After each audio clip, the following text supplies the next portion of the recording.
السلام علیکم ورحمۃ اللہ وبرکاتہ۔ بسم اللہ والصلاة والسلام علی رسول اللہ۔ احسن الکلام کلام اللہ واحسن الہدی ہدی محمد صلی اللہ علیہ وسلم، اما بعد فاعوذ باللہ من الشیطان الرجیم، بسم اللہ الرحمن الرحیم۔ رب اشرح لی صدری ویسر لی امری واحلل عقدۃ من لسانی یفقہوا قولی۔ آج انشاءاللہ تعالی ہم آیت نمبر 87 سے آیت نمبر 113 سورہ النساء سے استفادہ کریں گے۔ بسم اللہ الرحمن الرحیم۔ اللہ لا الہ الا ہو، اللہ جس کے سوا کوئی الہ نہیں، نہ کوئی خالق، نہ کوئی مالک، نہ کوئی رازق، نہ کوئی مشکل کشا، نہ کوئی حاجت روا، نہ کوئی عبادت کے لائق مگر وہی ہے۔ لَيَجْمَعَنَّكُمْ إِلَى يَوْمِ الْقِيَامَةِ لَا رَيْبَ فِيهِ، البتہ یقیناً وہ تم سب کو قیامت کے دن میں جمع کرے گا جس کے آنے میں کوئی شک نہیں۔ وَمَنْ أَصْدَقُ مِنَ اللَّهِ حَدِيثًا، اور اللہ سے بڑھ کے سچی بات کس کی ہو سکتی ہے؟ تو اگر ہمیں یقین ہے کہ اللہ سبحانہ وتعالیٰ کی بات سب سے بڑھ کے سچی ہے، تو پھر ہمیں خود سے سوال کرنا چاہیے۔ ہم جو سچ کے متلاشی رہتے ہیں اور چاہتے ہیں ہمیں سچی چیزیں ملیں، کیا ہم اللہ سبحانہ وتعالیٰ کی باتیں جاننا چاہیں گے؟ تو پھر اس کے لیے ہمیں قرآن کو سیکھنا ہوگا، قرآن کو سمجھنا ہوگا۔ اللہ تعالیٰ ہمیں اس کی توفیق دے۔ فرمایا بس تمہیں کیا ہو گیا ہے کہ منافقین کے بارے میں دو گروہوں میں بٹ گئے ہو، حالانکہ اللہ نے تو ان کے کیے کی وجہ سے انہیں اوندھے منہ گمراہی میں دھکیل دیا ہے۔ کیا تم لوگ اسے ہدایت دینا چاہتے ہو جسے اللہ نے گمراہ کر دیا؟ اور اللہ جس کو گمراہ کر دے اس کے لیے آپ راستہ نہ پائیں گے۔ تو اللہ تعالیٰ کس کو گمراہ کر دیتا ہے؟ جس کے قول اور فعل میں تضاد ہوتا ہے، جس کے دل میں کچھ اور زبان پہ کچھ اور ہوتا ہے۔ یہ کسی انسان کی بدترین صفت ہے۔ اللہ سبحانہ تعالیٰ ہمیں اس سے بچائے۔ فرمایا وہ تو چاہتے ہیں کہ ان کی طرح تم لوگ بھی کافر ہو جاؤ تاکہ تم سب برابر ہو جاؤ، پس تم لوگ ان میں سے کسی کو اپنا دوست نہ بناؤ یہاں تک کہ وہ اللہ کے راستے میں ہجرت کر جائیں۔ اگر نہ کریں تو انہیں پکڑ لو اور جہاں پاؤ انہیں قتل کرو، اور ان میں سے کسی کو اپنا حامی اور مددگار نہ بناؤ ان لوگوں کے علاوہ جو ایسی قوم کے پاس پہنچ جائیں جن کے اور تمہارے درمیان معاہدہ ہو، یا جو تمہارے پاس اس حال میں آئیں کہ ان کے دل تم سے یا اپنی قوم سے جنگ کرنے کے تصور سے تنگ ہوں، اور اگر اللہ چاہتا تو انہیں تمہارے اوپر مسلط کر دیتا، پھر وہ تم سے جنگ کرتے۔ بس اگر وہ تم سے دور رہیں اور تم سے قتال نہ کریں اور تمہیں پیغام صلح دیں تو اللہ نے تمہیں ان کے خلاف جنگ چھیڑنے کی اجازت نہیں دی۔ آپ دیکھیں ہمارا دین کتنی صلح پسند کرتا ہے۔ اسلام صلح پسند دین ہے، سلامتی کا دین ہے، لیکن اسے یہ بھی پتا ہے کہ وہ ہاتھ جو فساد کے لیے اٹھا اسے پھر پکڑنا بھی دراصل صلح کا ایک حصہ ہے۔ فرمایا تم کچھ لوگوں کو پاؤ گے جو چاہتے ہیں کہ تمہاری طرف سے بھی امن میں رہیں اور اپنی قوم کی طرف سے بھی، جب بھی انہیں فتنے کی طرف لوٹایا جاتا ہے اس میں اوندھے منہ گر جاتے ہیں۔ بس اگر وہ لوگ تم سے دور نہ رہیں اور تمہیں صلح کا پیغام نہ دیں اور اپنے ہاتھ نہ روکے رکھیں تو انہیں پکڑ لو اور انہیں جہاں پاؤ قتل کرو۔ ایسے ہی لوگوں کے خلاف ہم نے تمہارے لیے کھلی حجت قائم کر دی ہے، اور کسی مومن کے لیے حلال نہیں کہ کسی مومن کو قتل کرے الا یہ کہ غلطی سے ایسا ہو جائے، اور جو شخص کسی مومن کو غلطی سے قتل کر دے یعنی قتل خطا ہو جائے، جان بوجھ کے نہیں کیا لیکن غلطی سے ایسا ہو گیا، ارادہ ایسا نہ تھا، تو اس کے لیے کیا ہے؟ تو وہ ایک مسلمان غلام یا لونڈی کو آزاد کر دے اور اس کے گھر والوں کو دیت دے، الا یہ کہ وہ لوگ بطور صدقہ معاف کر دیں، یعنی اس کی اجازت ہے۔ کون؟ جو ورثاء ہیں وہ اگر دیت نہ لینا چاہیں معاف کر دیں ویسے ہی دیت کے بغیر، تو وہ اس بات کے مجاز ہیں۔ پس اگر مقتول تمہاری دشمن قوم کا فرد ہو اور مسلمان ہو تو ایک مسلمان غلام یا لونڈی کو آزاد کر دے، اور اگر کسی ایسی قوم کا فرد ہو جن کے اور تمہارے درمیان معاہدہ ہو تو ان کے گھر والوں کو دیت دے دو، اور ایک مسلمان کو آزاد کر دو۔ جسے لونڈی اور غلام میسر نہ ہو وہ اللہ تعالیٰ سے معافی کے لیے 2 ماہ تک مسلسل روزے رکھے، اور اللہ تعالیٰ بڑا علم والا اور بڑی حکمتوں والا ہے۔ وَمَن يَقْتُلْ مُؤْمِنًا مُتَعَمِّدًا، اور جو شخص کسی مسلمان کو جان بوجھ کے قتل کرے تو اس کا بدلہ جہنم ہے، جس میں وہ ہمیشہ ہمیشہ رہے گا، اور اس پہ اللہ کا غضب اور اس کی لعنت ہوگی، اور اس نے اس کے لیے ایک بڑا عذاب تیار کر کے رکھا ہے۔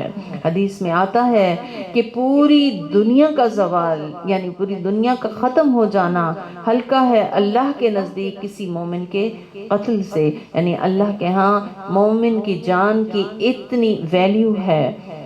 اور پھر یہاں پہ بتا دیا گیا کہ جان بوجھ کے قتل کوئی کسی مومن کو کرتا ہے تو وہ جہنم میں ہمیشہ رہے گا، اور اس کے ساتھ ساتھ اللہ کے غضب اور لعنت کا بھی شکار ہوگا۔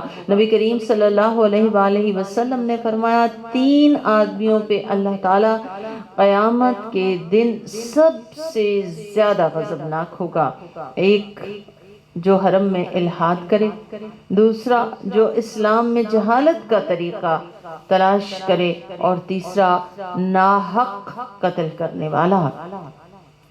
یا ایہا الذین آمنوا، اے لوگو جو ایمان لائے ہو، اذا ضربتم فی سبیل اللہ فتبینوا، جب تم اللہ کے راستے میں سفر کر رہے ہو تو تحقیق کر لیا کرو، اور اگر کوئی تمہیں سلام کرے تو اس سے یہ نہ کہو کہ تو مسلمان نہیں ہے۔ تمہارا مقصد دنیاوی زندگی کا سامان حاصل کرنا ہوتا ہے، جبکہ اللہ کے پاس بہت ساری غنیمتیں ہیں۔ پہلے بھی تم ایسے ہی تھے تو اللہ نے تم پہ احسان کیا، اس لیے تحقیق کر لیا کرو، بے شک اللہ تعالیٰ تمہارے کیے کی خبر رکھتا ہے۔ پس منظر میں ایک روایت نقل کی جاتی ہے کہ رسول اللہ صلی اللہ علیہ وآلہ وسلم نے مقداد بن اسود کو ایک فوجی دستے کا کمانڈر بنا کر کسی قبیلے پہ حملے کے لیے بھیجا۔ تو جب مسلمان وہاں پہ پہنچے تو وہ مسلمانوں کی دہشت سے بھاگ گئے، صرف ایک آدمی رہ گیا جس کے پاس بہت سا مال و دولت تھا۔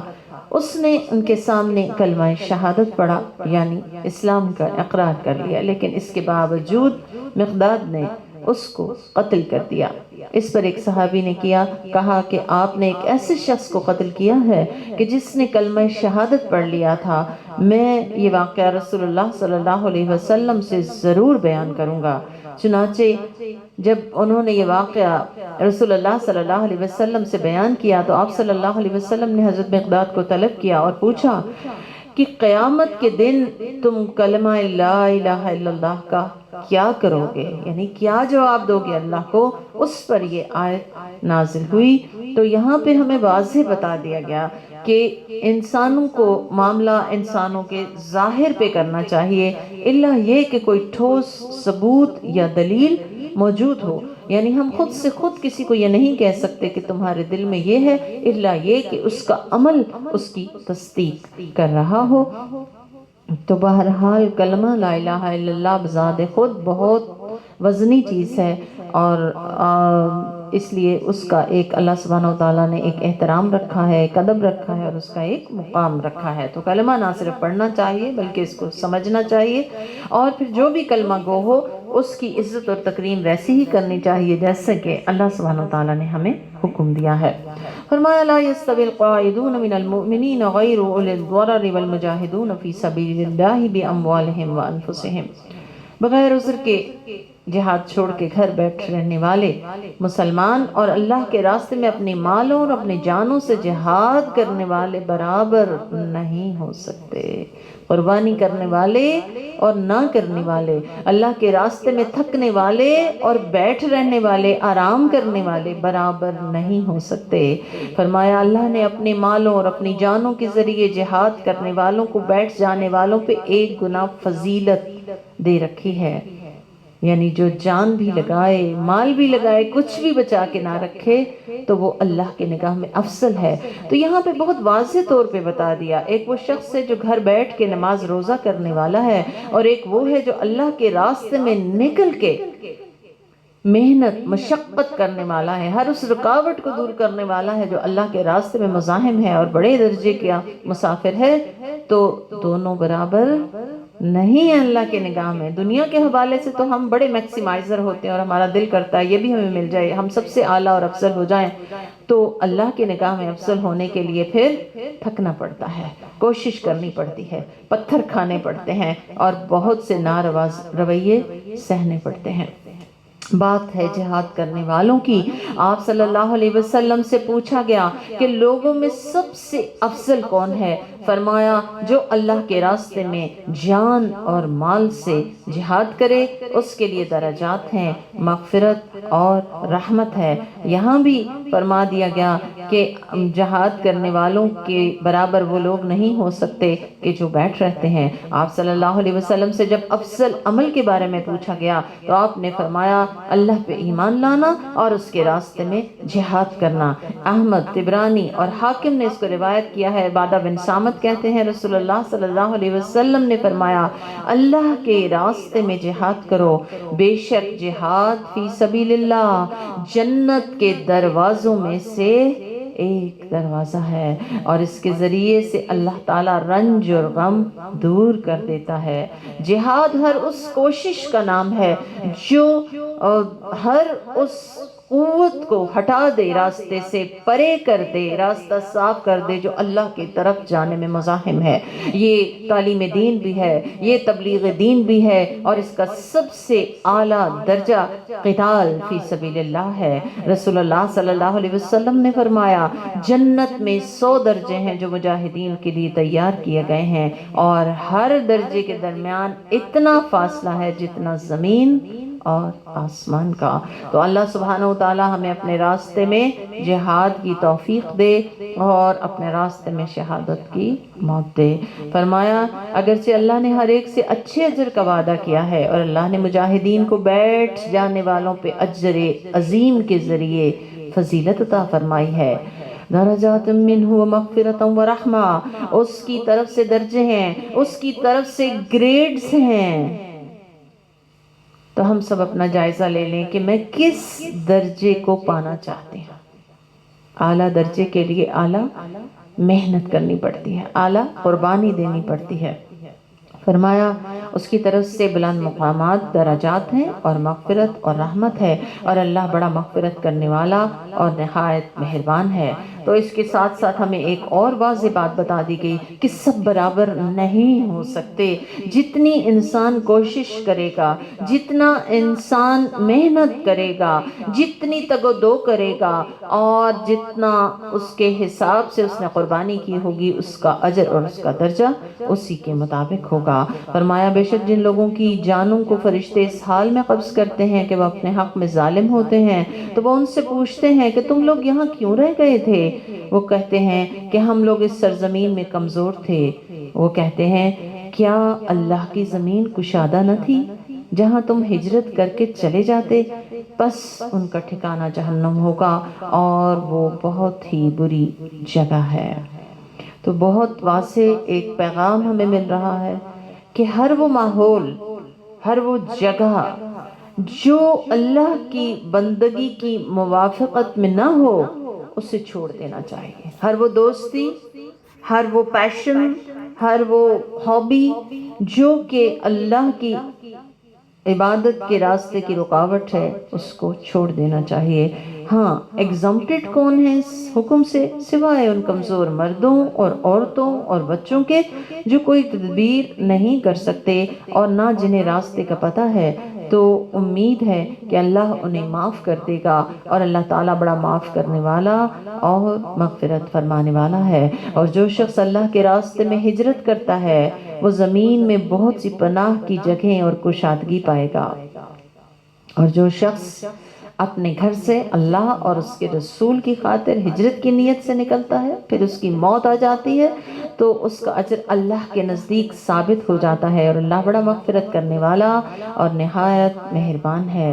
بات یہ ہے کہ یہ آیات ہمیں واضح بتا رہی ہیں کہ جو شخص اللہ سبحانہ وتعالیٰ کی خاطر کچھ بھی چھوڑتا ہے، اللہ تعالیٰ اسے دنیا میں بھی بہتر معاوضہ عطا فرماتا ہے، چاہے وہ دارالکفر سے دارالاسلام کی طرف ہجرت ہو، چاہے وہ کوئی ماحول ہو ایسا جو اللہ کی بندگی کے راستے میں مزاحم ہو، چاہے وہ کوئی دوست ہو، چاہے وہ انسان کی اپنی ہی بری عادتیں ہی کیوں نہ ہوں، جب انسان ان کو اللہ کی رضا کی خاطر چھوڑتا ہے تو اللہ تعالیٰ اس سے بہتر نعم البدل عطا کرتے ہیں۔ آپ صلی اللہ علیہ وسلم نے فرمایا ہجرت ان سارے گناہوں کو ختم کر دیتی ہے جو اس شخص سے پہلے ہو چکے ہوں۔ اور پھر یہاں یہ بھی بتا دیا کہ اگر کوئی اللہ کی رضا کی خاطر ایک جگہ سے دوسری جگہ موو کر رہا تھا، ابھی وہ وہاں پہ منزل مقصود پہ نہیں بھی پہنچا، راستے میں رہ گیا، تب بھی اس کا اجر پکا ہو گیا، کیونکہ اجر کا تعلق نیت سے ہے۔ اس کے پس منظر میں بتایا جاتا ہے کہ حمزہ بن جندب رضی اللہ تعالیٰ عنہ گھر سے ہجرت کے لیے نکلے کہ رسول اللہ صلی اللہ علیہ وسلم کو پالیں، لیکن راستے میں ہی انہیں موت آ گئی، تو اللہ تعالیٰ نے واضح طور پہ بتا دیا کہ جو شخص بھی ہجرت کرے گا اس کا اجر اللہ کے ذمے ہے۔ اور کون سی ہجرت آج ہم کر سکتے ہیں؟ آپ صلی اللہ علیہ وسلم نے فرمایا المہاجر من حجر ما نہی اللہ عنہ، جو اس مہاجر وہ ہے جو ہر اس چیز سے ہجرت کر جائے جس سے اللہ تعالیٰ نے منع کیا ہے۔ تو آئیے عہد کریں کہ میں اور آپ بھی اپنی کسی ایسی عادت سے جو اللہ سبحانہ وتعالیٰ کی نافرمانی کی ہے اس سے ہجرت کر جائیں اس طرف جو اللہ تعالیٰ کی فرمانبرداری کا راستہ ہے۔ اللہ تعالیٰ ہمیں اس کی توفیق عطا فرمائے۔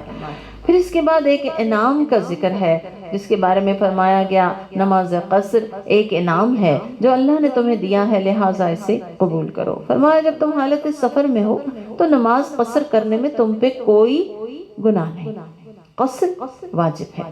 کیوں؟ کیونکہ یہ سنت ہے۔ آپ صلی اللہ علیہ وسلم نے فتح مکہ کے دن 10 دن کا سفر کیا اور آپ نے نماز قصر کی۔ آپ نے حج میں 19 دن کا سفر کیا، آپ نے نماز قصر کی۔ اور ہم دیکھتے ہیں کہ رسول اللہ صلی اللہ علیہ وسلم کی سنت کے مطابق صحابہ کرام کا یہ رویہ تھا کہ جب ایک دوسرے کو پوچھتے کہ تم نے قصر کی، تو عبداللہ بن عمر کی روایت سے ہمیں پتہ چلتا ہے ان سے کسی نے پوچھا کہ آپ نے سنت پڑھی، تو انہوں نے کہا کہ اگر سنت پڑھنی ہوتی قصر میں تو پھر میں پوری ہی نماز پڑھ لیتا۔ قصر کا طریقہ کیا ہے کہ 4 فرض 2 میں تبدیل ہو جاتے ہیں۔ فجر کی سنتیں آپ نے ہر صورت میں پڑھی ہیں، اور مغرب کی 3 رکعت بھی آپ نے ہر صورت میں پڑھی ہے، وتر بھی لازم ہے۔ باقی جو نمازیں ہیں وہ 4 رکعتیں 2 رکعتوں میں تبدیل ہو جاتی ہیں۔ فرمایا جب تم حالت سفر میں ہو نماز قصر کرنے میں تم پہ کوئی گناہ نہیں، اگر تمہیں ڈر ہو کہ کفار تم پہ آ چڑھیں گے، بے شک کفار تمہارے کھلے دشمن ہیں۔ اب صلاۃ الخوف کا طریقہ بتایا جا رہا ہے۔ جب آپ ان کے ساتھ ہوں اور ان کے لیے نماز کھڑی کریں تو ان میں سے ایک گروہ آپ کے ساتھ کھڑا ہو اور اپنے ہتھیار لیے رہے، ہتھیار نہیں پھینک رہے ہیں۔ بس جب وہ سجدہ کر لیں تو آپ کے پیچھے ہو جائیں، اور دوسرا گروہ آ جائے جس نے نماز نہیں پڑھی، وہ آپ کے ساتھ نماز پڑھے اور اپنے بچاؤ کا سامان اور اپنے ہتھیار لیے رہیں۔ کفار تو چاہتے ہیں کہ تم لوگ اپنے ہتھیاروں اور سامانوں سے ذرا سا غافل ہو جاؤ تو وہ یک بار کی تم پہ چڑھ دوڑیں، اور اگر تمہیں بارش کی وجہ سے تکلیف ہو یا تم مریض ہو تو تمہارے لیے کوئی حرج کی بات نہیں کہ اپنے ہتھیار اتار دو اور اپنے بچاؤ کا سامان لیے رکھو، بے شک اللہ تعالیٰ نے کافروں کے لیے رسوا کن عذاب تیار کر رکھا ہے۔ تو ایک تو بہت اہم بات پتہ چلتی ہے کہ جنگ کی حالت میں بھی نماز معاف نہیں، نماز ہر حال میں پڑھنی ہے۔ اپنے بچوں کو اس کی اہمیت بتانا ہم سب کا فرض ہے، اور خود بھی اس پہ جم جانا ہم سب کا فرض ہے۔ اور اس کے ساتھ ساتھ ہمیں یہ بات پتہ چلتی ہے، یہاں سے علماء نے جو مسئلہ نکالا ہے وہ یہ ہے کہ اگر عورت گھر میں اس طرح سے ہے کہ اس کا بچہ رو رہا ہے، تکلیف میں ہے اور کوئی نہیں ہے، تو وہ بچے کو اٹھا کے بھی نماز پڑھ سکتی ہے۔ نماز تو بہرحال پڑھنی ہی پڑھنی ہے، اور اگر ایسی کوئی مجبوری ہے تو بچے کو اٹھا کے نماز پڑھی جا سکتی ہے۔ پھر فرمایا پھر جب تم نماز سے فارغ ہو جاؤ تو اٹھتے بیٹھتے اور لیٹتے ہوئے اللہ کا ذکر کرتے رہو۔ وَلَذِكْرُ اللَّهِ أَكْبَرُ، اللہ کا ذکر بہت بڑی چیز ہے۔ اب دیکھیں یہاں پہ جنگ کی بات ہو رہی ہے تو جنگ میں بھی ذکر کا حکم دیا گیا ہے، کیونکہ ذکر جو ہے وہ روحانی ترقی کا ذریعہ ہے، اور دراصل مادی قوتوں پر روحانی قوتوں کو اوپر کرنے کا، غالب کرنے کا ذریعہ ہے۔ تو ہمیں ہر حال میں ذکر کرنا چاہیے۔ ہمارے حبیب نبی مصطفیٰ صلی اللہ علیہ وسلم کان یذکر اللہ کل احیان، آپ کے بارے میں آتا ہے آپ ہر حال میں ذکر کرتے رہتے تھے۔ اور پھر ذکر کی تو بڑی فضیلت ہے، ذکر دلوں کے اطمینان کا باعث ہے۔ الا بذکر اللہ تطمئن القلوب، سن رکھو، خبردار رہو، اللہ کے ذکر سے دلوں کو اطمینان حاصل ہوتا ہے، ذکر سے اللہ کا قرب نصیب ہوتا ہے، انسان روحانی طور پہ ڈیولپمنٹ پاتا ہے، یعنی روحانی ترقی اس کو حاصل ہوتی ہے، دل نور سے بھر جاتا ہے، اور ذکر دراصل بارگاہ الہی میں پہنچنے کا دروازہ ہے۔ انوار کی کنجی ذکر ہے، اور خالق سے رابطے کی بہترین شکل ذکر ہے۔ اور ذکر ہے کیا؟ قرآن اس کا ذکر ہے، نماز اس کا ذکر ہے، تسبیحات اس کا ذکر ہے، دعا جو ہم اپنی حاجتیں مانگ رہے ہوتے ہیں، جب اس سے مانگ رہے ہوتے ہیں تو وہ بھی اس کا ذکر ہے۔ اس میں چاہے استغفار ہو یا ہماری ذاتی دعائیں، سب اس میں شامل ہیں۔ یاد رکھیں اللہ کے رسول نے فرمایا کہ مل کے ذکر کرنے کی کتنی فضیلت ہے۔ ایک تو ہے کہ انسان اکیلے ذکر کرے، وہ بھی کرنا ہے، اور ایک یہ ہے کہ مل کے ذکر کرے۔ تو آپ نے فرمایا کہ جہاں لوگ مل کے اللہ تعالیٰ کا ذکر کرتے ہیں، یعنی اکٹھے ہو کر، یعنی جیسے قرآن پڑھتے پڑھاتے ہیں، تو فرشتے اس مجلس کو گھیر لیتے ہیں، رحمت الہی ان پہ چھا جاتی ہے، سکینت ان پہ نازل ہوتی ہے، اور اللہ تعالیٰ ان کا ذکر اپنے مقرب فرشتوں میں کرتے ہیں۔ اسے مسلم نے روایت کیا ہے۔ اللہ تعالیٰ ہمیں ایسی مجلسوں کی محبت دے اور ایسی مجلسوں میں شرکت کی توفیق عطا فرمائے۔ ذکر کے فوائد اتنے زیادہ ہیں کہ اس کم ٹائم میں شاید ہم اس کو مکمل احاطہ نہ کر سکیں۔ آپ صلی اللہ علیہ وسلم نے فرمایا، اللہ تعالیٰ فرماتا ہے کہ جب بندہ میرا ذکر کرتا ہے اور میری یاد میں اس کے ہونٹ ہلتے ہیں تو میں اس بندے کے ساتھ ہوتا ہوں۔ تو جب بھی ہمیں اکیلا پن محسوس ہو، جب بھی ہم اللہ کا ساتھ پانا چاہیں، تو کیا کرنا ہے؟ ذکر کرنا ہے۔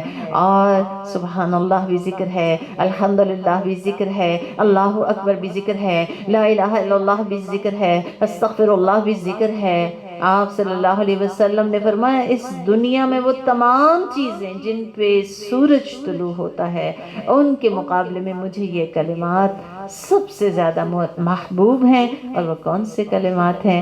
سبحان اللہ والحمدللہ ولا الہ الا اللہ واللہ اکبر، لا حول ولا قوت الا باللہ کے بارے میں آپ نے فرمایا کہ یہ عرش کے خزانوں میں سے ایک خزانہ ہے۔ تو جہاں بھی ہم خود کو مجبور پائیں، لاچار پائیں، ہم اپنی طاقت نہ پائیں، تو اللہ تعالیٰ کو انہی الفاظ کے ساتھ پکار سکتے ہیں، لا حول ولا قوت الا باللہ۔ اس کو اپنی زندگی میں ضرور شامل کریں۔ فرمایا جب تمہیں اطمینان ہو جائے تو نماز کو قائم کرو، یعنی پہلے کی طرح مکمل پڑھو، پوری پڑھو، خضوع و خشوع سے۔ بے شک نماز مقررہ اوقات میں مومنوں پہ فرض کر دی گئی ہے، اور دشمن کو جا لینے میں کمزوری نہ دکھاؤ، سستی نہ کرو۔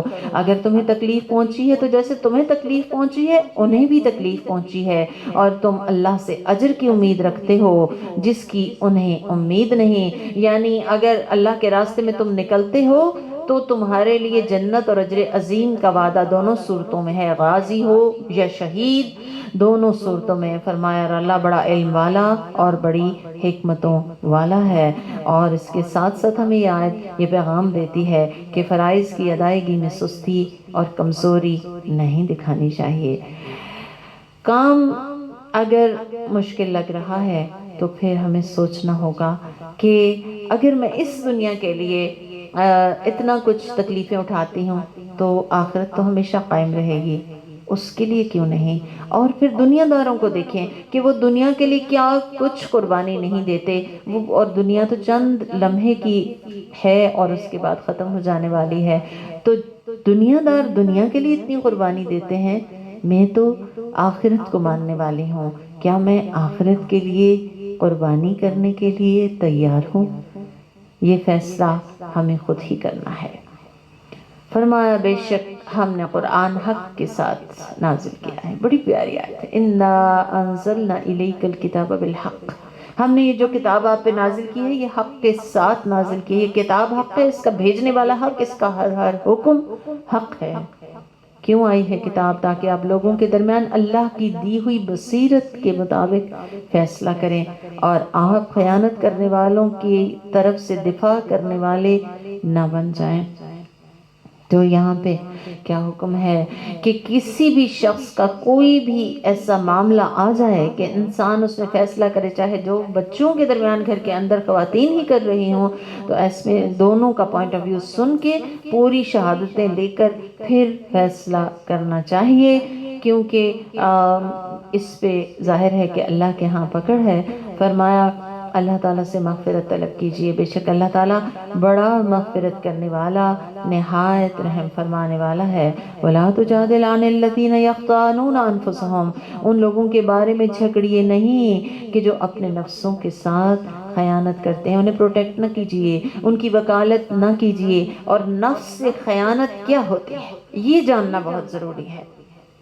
وہ جو ہمارے اندر ایک ضمیر نام کی چیز ہے، اس کی آواز کو دبا دینا، اس کو جسٹیفیکیشنز دے کے تھپک کے سلا دینا، یا پھر کسی ظلم کا ساتھ دینا، یا پھر سچائی چھوڑ کے جھوٹ کے ساتھ لگ جانا، اور مین چیز کیا ہے کہ حق کا پتہ ہو لیکن اس کے باوجود انسان باطل کے ساتھ ہو لے، تو منع کیا جا رہا ہے اور حکم دیا جا رہا ہے اور واضح اطلاع دی جا رہی ہے، ان اللہ لا يحب من کان خوانا نثیما، بے شک اللہ تعالیٰ خیانت کار اور گناہگار سے محبت نہیں رکھتا۔ آج کا جملہ یہی ہے جو میں نے اپنے آپ کو اور آپ نے اپنے آپ کو یاد کرانا ہے، ان اللہ لا يحب، بے شک اللہ محبت نہیں رکھتا، پسند نہیں کرتا، کس کو؟ من کانا، جو کوئی ہو، خوانا خیانت کار، اثیما گناہگار۔ خیانت اللہ سے ہو یا بندوں سے، مال کی ہو یا فرائض کی ادائیگی کی یا نگاہوں کی، اللہ تعالیٰ ایسے شخص سے محبت نہیں کرتا، اور ہمیں ہر لمحہ خیانت سے اور امانت سے سابقہ پڑتا ہے۔ ایسے میں چوائس ہماری ہے کہ ہم امانت کا راستہ لیتے ہیں یا خیانت کا، اور اثم ایسا گناہ ہے جس میں کسی کی حق تلفی ہو، اللہ کی ہو یا بندوں کی۔ تو اوورال کیا بات پتہ چل رہی ہے کہ دھوکے باز، غیر ذمہ دار، حقوق العباد سے غفلت کرنے والوں کو اللہ تعالیٰ پسند نہیں کرتا، چاہے وہ خود کو مسلمان کہیں، چاہے وہ مدینے میں رہتے ہوں۔ تو ہمیں کیا کرنا ہے؟ ہمیں ذمہ دار بننا ہے، اور ذمہ داریاں جاننے کے لیے ہم پہ لازم ہے کہ ہم قرآن کو سیکھیں، سمجھیں اور اس کے مطابق عمل کی بھرپور کوشش کریں۔ فرمایا وہ لوگوں سے چھپنا چاہتے ہیں اور اللہ سے خود کو نہیں چھپا سکتے، حالانکہ وہ تو ان کے ساتھ ہی ہوتا ہے جب وہ ایسی باتوں کی سرگوشی کرتے ہیں جسے وہ پسند نہیں کرتا، اور اللہ ان کے کیے کو خوب جانتا ہے۔ تو ہم سب کو یہاں پہ دراصل یہ بات سمجھائی گئی ہے کہ ہمیں اللہ تعالیٰ سے حیا کرنی چاہیے کہ جو ہر جگہ ہمارے ساتھ ہوتا ہے، جب بھی دل ہمارا، نفس ہمارا، شیطان ہم سے کوئی ایسا کام کروائے کہ کوئی نہیں دیکھ رہا، کر لو، سبھی کر رہے ہیں تم بھی کر لو، خیر ہے کچھ نہیں ہوتا، تو ایسے میں الرٹ ہو جائیں اور ہم سب اللہ سے حیا کرنے والے بن جائیں کہ وہ تو دیکھتا ہی ہے، لہٰذا مجھے کوئی ایسا عمل نہیں کرنا جو اس کو ناپسند ہو۔ فرمایا یہ وہ تم لوگ ہو جو دنیاوی زندگی میں ان کے لیے جھگڑ رہے ہو، لیکن قیامت کے دن اللہ سے ان کے لیے کون جھگڑے گا یا کون ان کا وکیل ہوگا؟ جو شخص کوئی گناہ کرے یا اپنے آپ پہ ظلم کر بیٹھے پھر اللہ سے مغفرت طلب کرے تو اللہ کو بڑا مغفرت کرنے والا اور نہایت رحم کرنے والا پائے گا۔ تو کیا کرنا ہے؟ جب بھی کوئی غلطی ہو جائے فوری طور پہ اللہ تعالیٰ سے معافی مانگ لینی ہے، تو اللہ تعالیٰ انشاءاللہ معاف کر دیتے ہیں۔ فرمایا جو شخص کسی گناہ کا ارتکاب کرتا ہے تو اس کا وبال اسی پہ ہے، اور اللہ بڑا علم والا اور بڑی حکمتوں والا ہے۔ اور جو شخص کسی گناہ یا غلطی کا ارتکاب کرے اور اسے کسی بے گناہ پہ ڈال دے تو وہ بہتان اور کھلے گناہ کا مرتکب ہوگا۔ اپنی غلطی دوسروں پہ تھوپنا انسان کو ڈبل گناہ میں مبتلا کر دیتا ہے۔ تھوڑی سی دنیا کی کسی چیز کو پانے کے لیے، اپنی عزت بچانے کے لیے، لوگوں کی نگاہ میں اچھا بننے کے لیے ہمیں اپنے سر ڈبل گناہ نہیں لینا، بلکہ کیا کرنا ہے، اگر کوئی غلطی ہو گئی ہے تو اس کی ذمہ داری قبول کرتے ہوئے انسان اللہ تعالیٰ سے بھی معافی مانگے، اور اگر بندے کے حق میں کوئی کوتاہی ہوئی ہے تو پھر بندے سے بھی معافی مانگ لینی چاہیے۔ فرمایا اگر آپ پہ اللہ کا فضل اور اس کی رحمت نہ ہوتی تو ان کی ایک جماعت نے آپ کو گمراہ کرنے کا ارادہ کر لیا تھا، اور وہ لوگ صرف اپنے آپ کو گمراہ کرتے ہیں اور آپ کو کچھ بھی نقصان نہیں پہنچا سکتے، اور اللہ نے آپ پہ کتاب و حکمت اتاری ہے، اور جو آپ نہیں جانتے آپ کو وہ بھی سکھایا ہے، اور آپ پہ اللہ تعالیٰ کا بڑا فضل ہے۔ بے شک اللہ تعالیٰ کا بہترین فضل آپ صلی اللہ علیہ وسلم پہ ہے۔ ہم سب بھی اللہ تعالیٰ سے اس کے فضل کا سوال کرتے ہیں۔ اللہم انا نسألک الفضلک العظیم۔